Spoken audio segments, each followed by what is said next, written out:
Hello friends, my name is Ayesha. आज के lesson में कुछ नया सीखेंगे। आज इंग्लिश बोलना सीखेंगे। अगर आप बहुत जल्दी इंग्लिश बोलना चाहते हैं तो आज की वीडियो आप ही के लिए है। इस वीडियो में जो वर्ड्स और फ्रेजेस हैं उनकी अगर आप कंसिस्टेंसी के साथ प्रैक्टिस करेंगे तो 4 से 5 दिन में ही काफ़ी हद तक इंग्लिश बोलने लग जाएंगे। स्पोकन इंग्लिश को इम्प्रूव करने के बहुत सारे टिप्स एंड ट्रिक्स हैं जो मैं वन बाय वन आपको बताती रहूँगी, इस वीडियो में भी और आने वाली वीडियोस में भी, जो कि पार्ट 2 और पार्ट 3 होंगी। तो शुरू करते हैं। आज की टिप है लर्न एंड प्रैक्टिस, यानी सीखें और प्रैक्टिस करें। तो लर्निंग से शुरू करते हैं और प्रैक्टिस कैसे करनी है वो मैं आपको वीडियो के आखिर में बताऊंगी। इस वीडियो को आखिर तक ज़रूर देखिएगा। आज के सबक का पहला लफ्ज़ है बिट। ये देखने में छोटा सा वर्ड है लेकिन रोज़मर्रा की बोलचाल में बहुत हेल्प करता है। बिट का मतलब है छोटा टुकड़ा, छोटा हिस्सा या किसी भी चीज़ की थोड़ी मिकदार। अब देखते हैं कि इसको सेंटेंसेस में किस तरह से यूज़ कर सकते हैं। Are you tired? क्या आप थके हुए हैं? Yes I am a bit. हाँ, थोड़ा सा हूँ।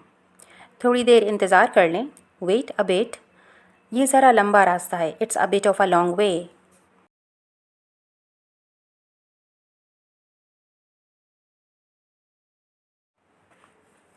अगर आप कहीं बिट बाय बिट लिखा हुआ देखते हैं तो बिल्कुल भी कंफ्यूज ना हो। इसका मतलब है आहिस्ता आहिस्ता या थोड़ा थोड़ा।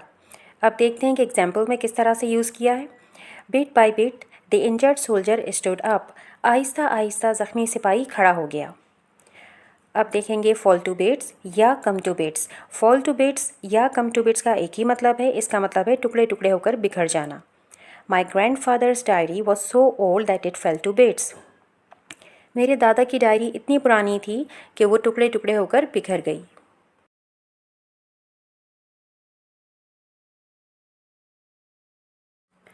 अब कुछ सेंटेंसेस ऐसे सीखेंगे जिनको आप अपनी रोज़मर्रा की कॉन्वर्सेशन में यूज़ कर सकते हैं।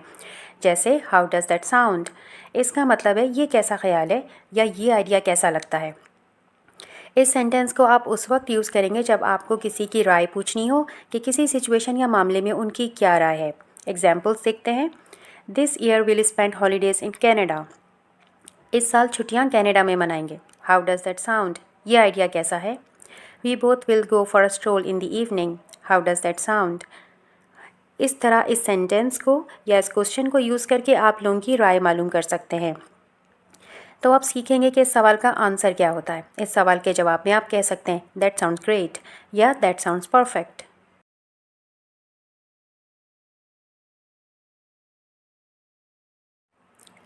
I am on it.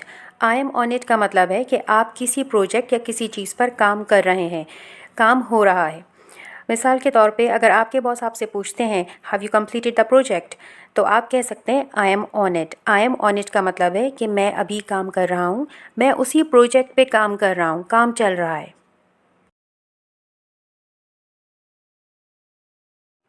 Hang on. Hang on का मतलब है ठहर जाओ, इंतज़ार कर लो। अब सेंटेंस देखते हैं। Hang on I will reach there in a while. इंतज़ार कर लो, मैं वहाँ थोड़ी देर में पहुँच जाऊँगा।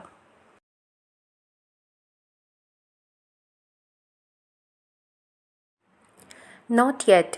नॉट येट का मतलब है अभी नहीं। एग्जाम्पल्स देखते हैं। Have you finished your work. क्या आपने अपना काम ख़त्म कर लिया है। नॉट येट, अभी नहीं। Is lunch ready. क्या लंच तैयार है। नो नॉट येट, नहीं अभी नहीं।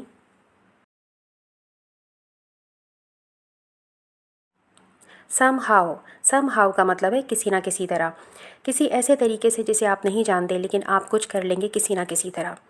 एग्जाम्पल्स देखते हैं। I will find the solution somehow. मैं किसी ना किसी तरह हल ढूंढ लूँगा। I will reach there somehow. मैं किसी ना किसी तरह वहाँ पहुँच जाऊँगा।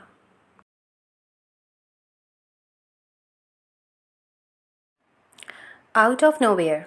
आउट ऑफ नोवेयर का मतलब है अचानक से या गैर मुतवक्का तौर पर। कोई काम या कोई बात जो अचानक से हो जाए और आप उसकी तवक्का नहीं कर रहे थे, उस सिचुएशन में हम आउट ऑफ नोवेयर का इस्तेमाल करते हैं। एग्जाम्पल्स देखते हैं।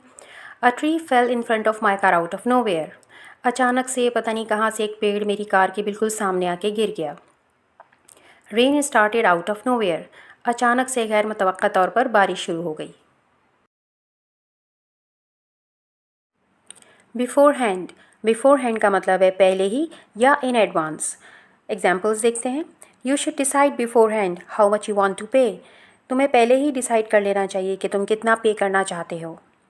He knew beforehand that his project would not fail. वो पहले से ही जानता था कि उसका प्रोजेक्ट नाकाम नहीं होगा।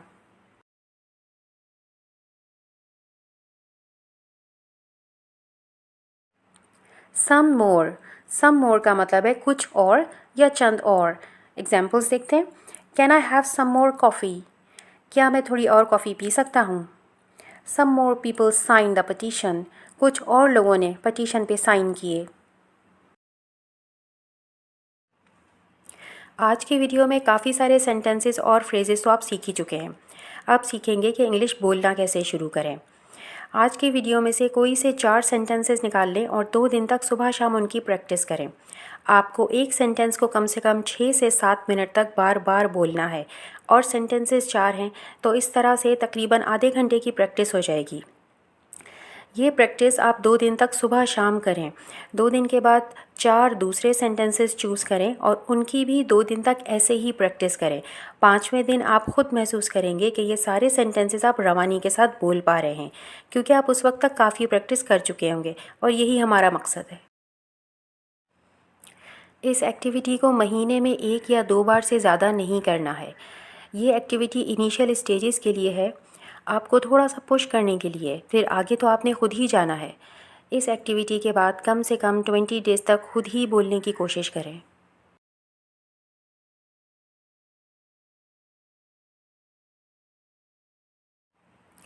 रूल नंबर 2 है नाउ और नेवर, अब या कभी नहीं।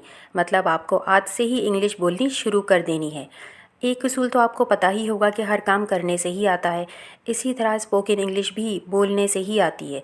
जितना बोलेंगे उतना ही ज़्यादा इम्प्रूव करेंगे।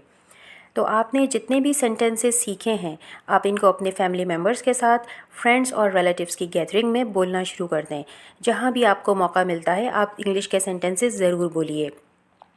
ऐसे ही धीरे धीरे आपका कॉन्फिडेंस बढ़ेगा और एक दिन आप बहुत अच्छी इंग्लिश बोलने लग जाएंगे। कुछ स्टूडेंट्स को ऐसा लगता है कि वो बोलने में गलती कर देंगे, लोग उनका मजाक उड़ाएंगे और फिर सिचुएशन बहुत एम्बैरेसिंग हो जाएगी। नहीं गाइस, ऐसा बिल्कुल नहीं सोचना है। जब बोलना शुरू करते हैं तो शुरू में सब गलतियां करते हैं। जिनके साथ आप बात कर रहे होंगे उन्होंने भी शुरू में गलतियां की होंगी और फिर हम अपनी गलतियों से ही तो सीखते हैं। आप भी अपनी गलतियों से ही सीखेंगे। तो जितना आपने सीखा है आप आज से ही इंग्लिश थोड़ी बहुत बोलना शुरू कर दें। अगर आप स्पोकन इंग्लिश की ऑनलाइन क्लासेस लेना चाहते हैं और बहुत कम वक्त में अच्छी इंग्लिश बोलना चाहते हैं तो इस नंबर पे कांटेक्ट कर सकते हैं।